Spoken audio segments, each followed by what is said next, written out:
Policy 1.50 training on child abuse and neglect, recognition and reporting. Every child has the right to feel safe and loved.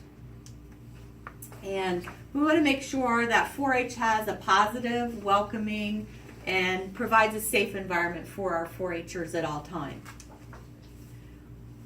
Each year, as a volunteer here in Noble County, you sign a standards of behavior, and on that, it sets expectations for positive behavior, and then also prohibits illegal, harassing, abusive nature, bullying behaviors. And it also states that you as a volunteer will try not to intentionally place yourself in a one-on-one position with a minor or in a situation where you're alone with somebody under the age of 18 or a 4-H participant.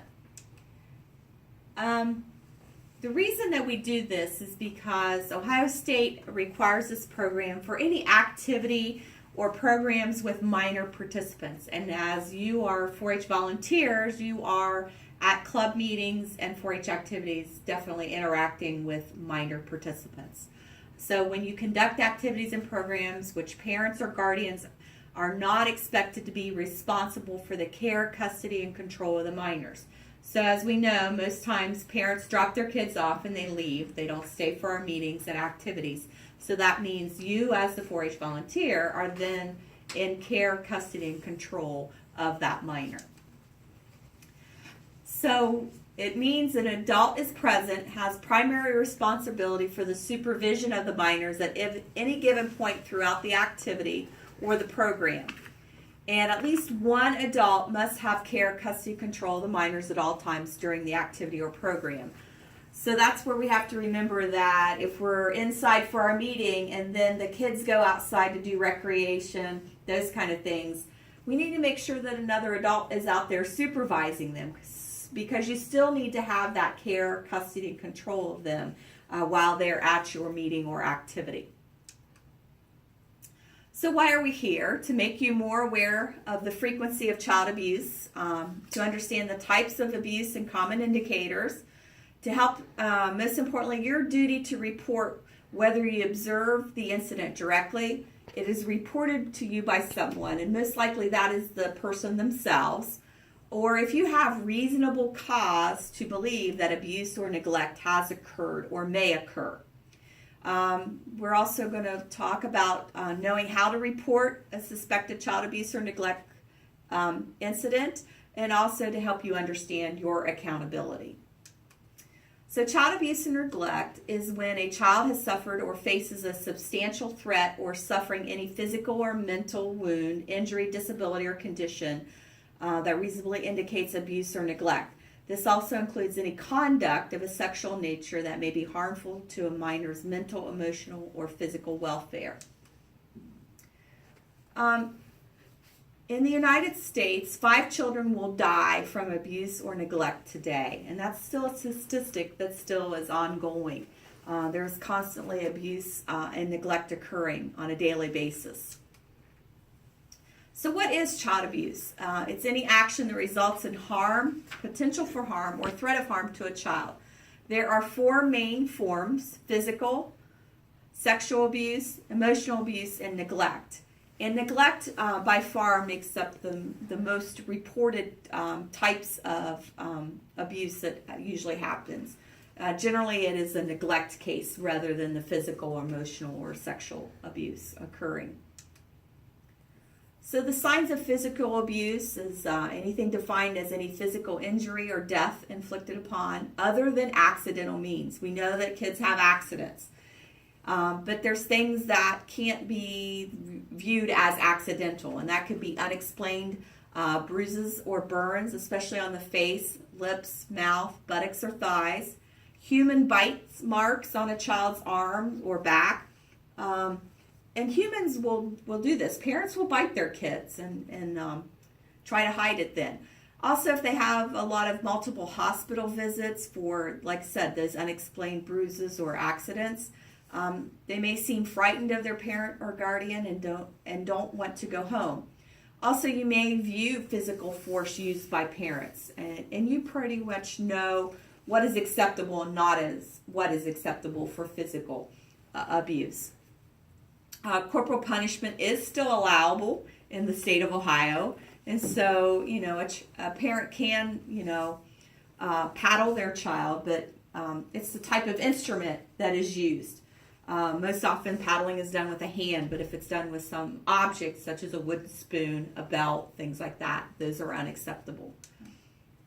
Signs of sexual abuse. Sexual abuse occurs when a person uses power over a child, directly involves a child in any sexual act, involves a child in pornography, or forces a child to witness a sexual act. It could be manifest through suddenly refuses to participate in physical activities, aggressively initiates sexual contact with another child. If you happen to see bruises on the inner thighs or other no-touch areas, and we say no-touch areas are those parts of the body that would normally be covered by like a swimsuit. So girls, a bikini type bathing suit, boys, swimming trunks. They may also exhibit fear of being alone with a particular person. Sexual abuse in the state of Ohio, the age of consent is 16, except for teachers, administrators, coaches, or anyone in a position of authority over the minor. And then it is defined as the age of 18. And so, as you being a person of authority, the age of consent would be 18. So, not being in a relationship with anybody under the age of 18. A person in authority may be guilty of sexual battery if that person is under the age of consent. Signs of emotional abuse. Emotional abuse is a pattern of harmful interactions between an adult and child that interferes with the child's cognitive, emotional, psychological, or social development. This may be manifested by eating disorders or issues such as anorexia, not eating, overeating, nervous habits, which are those tics, nail bitings, extreme anxiety. Cruel behavior, they may exhibit that cruel behavior towards animals or another person. There may be a lack of emotional attachment to a parent or guardian, or parent-child interactions using inappropriate language or name-calling. Neglect, and this is, like I said, by far the most usual form of abuse. Neglect is the failure of a parent or guardian to provide for the child's basic needs, such as food, shelter, supervision, and clothing. Also can include educational or medical needs. Neglect may exist because of the refusal to provide or because the family does not have the financial means to provide for their child. So this signs of that may be begging or stealing food or money, poor hygiene, unsuitable clothing, torn, dirty, or unsuitable for the weather conditions. A child in the winter not having a winter coat, or socks, going to school in flip-flops, things like that. Just unsuitable clothing. They may have low height and weight average, excessive absences from school, chronic hunger, or also we can see them assuming adult responsibilities, caring for younger siblings, cooking all the meals, doing things that are more adult and not childlike behavior. Abuse versus accident. And this is where we always question ourselves. Is it truly an accident, or is there abuse occurring? And I tell a lot of people, you'll have that gut feeling whether something is going on, something doesn't feel right, something doesn't look right. So think about the severity and the nature of the injury. Where is the injury? What is the size and shape of the injury? Does the story match the injury?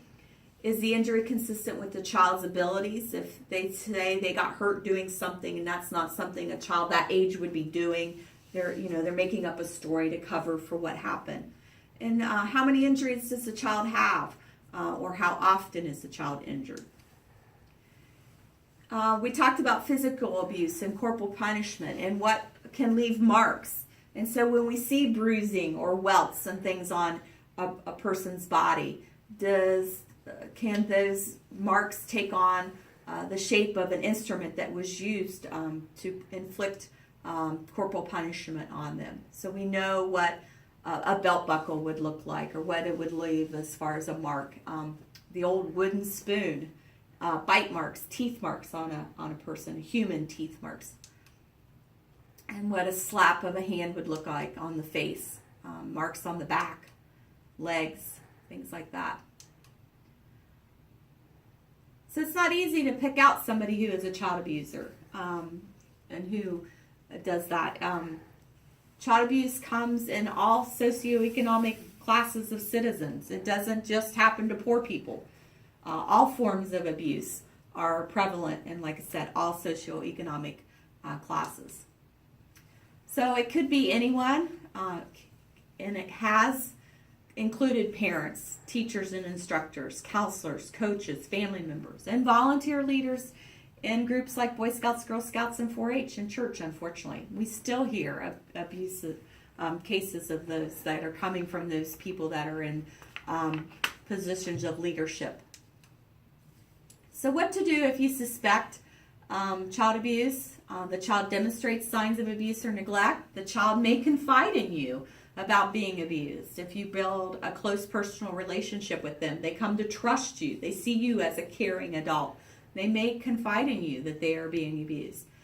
You may actually witness an incident of abuse or neglect. Just want to remind you, it is not your job to confirm or verify that abuse is happening. If you suspect it, you need to act upon your suspicions. If a child confides in you, you want to listen, remain calm. Do not promise a child that you won't tell.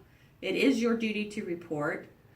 You're not to do the investigation. That's what Children's Services, that's what the Sheriff's Department is for. You need to take action, and you also need to maintain confidentiality. That means you don't tell other people about the incident or the situation. So you are what we refer to as an obligated reporter. It is our obligation to report. When in doubt, report. Often families can get connected to resources to help them with situations. Removing kids from families is the last resort of Children's Services, but we can help them get maybe counseling, social services, help them get resources as a result of connecting them and reporting. So reporting, you're going to do two things, and to report, you must immediately, if you suspect or witness child abuse and neglect, you want to make 2 calls. You're going to call if they're in imminent danger or life-threatening 911, which in Noble County goes to the Noble County Sheriff's Department. If it's non-life-threatening, you can report to Noble County Children's Services, and their phone number is posted there. It's also on the handout. And then you're going to make a second call to University Police, which is at Ohio State University. And when you call, you're going to indicate that you're calling per policy 1.50. What this does, many people question, why do we call a police department, Clare in Columbus, Ohio? This would activate their crisis assessment and response team. And this makes sure that action is taken on the report that we give. There's been many times when abuse and neglect has been reported to local agencies and they haven't followed through on it. And then that case, a child gets injured further, suffers abuse and neglect for a long period of time before it's finally found out. And we don't want that to happen. We want action to happen immediately. So what Ohio State University Police is going to do is make sure that Noble County Children's Services is following up on the case, and they're going to investigate. And that's all that they're going to do. They're not going to come down here, but they will make calls to Children's Services and making sure that action is being taken care of. So within 1 business day, you're going to need to file a report. As the 4-H educator here in Noble County, I can help you complete that report. It will be the child abuse, sexual abuse, or neglect incident report form. So once you make the calls, we will fill out the incident report, and then you should contact, like I said, myself, the county professional, to complete and submit the form. This is what the form looks like. It just asks a series of questions and helps document what you reported so that we have a written record of the report and what action was taken. So reporting procedures here in Noble County, we want to, like I said, make sure we contact Noble County Children's Services. You can report in person. They are open Monday through Friday, 7:30 to 4 o'clock. They're located here at Marietta Road, and they can be contacted by phone, after hours, on holiday. Even if you call the Children's Services line, it rings in to the Sheriff's Department, and there's always somebody on call with Children's Services. So if you call 911 or the Sheriff's Department and want to report abuse and neglect, they will activate the person on call from Children's Services. If it is an emergency, you would want to call 911. Information that you need to have, it's not necessarily to have all of it, but the more information that you have, the better the report will be. So the name, age, and address of the child or children, the name and address of the parents or guardians, the name of the person you suspect is abusing or neglecting the child, and their address if available, the reason you suspect abuse or neglect. And if you're not sure you have enough information to report, always err on the safety of the child. Like I said, if you have that gut instinct, act upon it. Children's Services and the Sheriff's Department will investigate. They're trained professionals. They will take care of it from there. Don't ask yourself, what if I'm wrong? Always ask yourself, what if I'm right? And like I said, it's that gut feeling. If you think something, is going on. Also want to remind you about protecting yourselves as a volunteer from accusations, making sure you're not putting yourself alone or in a situation where you're alone with a youth. So we want to remind you to use the rule of triplets. If there's one adult, try to have 2 youth, another youth stay behind until that other child is picked up. Have another volunteer. That's why we encourage clubs to have lots of volunteers helping, so that there's always at least 2 or 3 adults around, so that you're not in a situation to be alone. Making sure that you're avoiding one-on-one interactions with the youth as much as possible. Keeping yourself out of those situations. Not touching children on areas of their body that can be covered by a swimsuit. We say that's the no-touch zones. Careful about physical restraint. Should only be used in situations where the child puts him or herself or others in danger. Also never be alone and out of sight with the child. So make sure, especially at camp, we talk about not being alone in cabins, not alone in restrooms, the shower houses. When you're at meeting areas, not being in the restrooms alone with the child, storage rooms, closets, places that don't have the door open. If the door's closed, nobody can see in. They may assume you're in there doing something inappropriate. So don't have that, leave it open for assumptions. Never leave kids unsupervised where child-on-child abuse can occur. So that's why we want to make sure that we're always supervising kids and we're know where they're at and what's going on. Monitor appropriate verbal and nonverbal interactions. That's the hugs that we give, not letting kids sit in our laps, things like that. Using, physical touch, those kind of things, being aware. Discourage inappropriate interactions, swearing, insults, negative tones. Like I said, children sitting on your lap, front hugs, and touching anywhere a bathing suit would cover. Also remember, you need to respect the privacy of youth. When physical contact is needed to demonstrate a skill or technique, first ask for permission from the child. Ask, is it okay if I touch your shoulder or touch your hand so I can show you how to do this?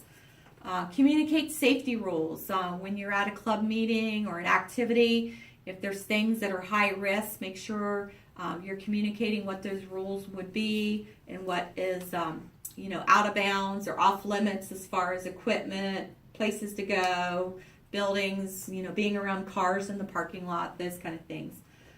You may want to provide written guidelines and rules. You can put those in your club bylaws or post them at your meeting place. And always make sure you're working out in open spaces with lots of people around. Controlling risk, we can use permission forms, policies, insurance and contracts, making sure that we have enough supervision, especially with activities, overnighters, and then also using appropriate behavior management. Just knowing when to stop situations before they get out of hand, time out. Sometimes we have to separate kids.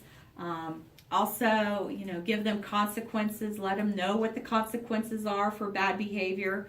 and just staying ahead of behavior management when the time comes. Are there any questions tonight? Okay, we thank you for attending this evening.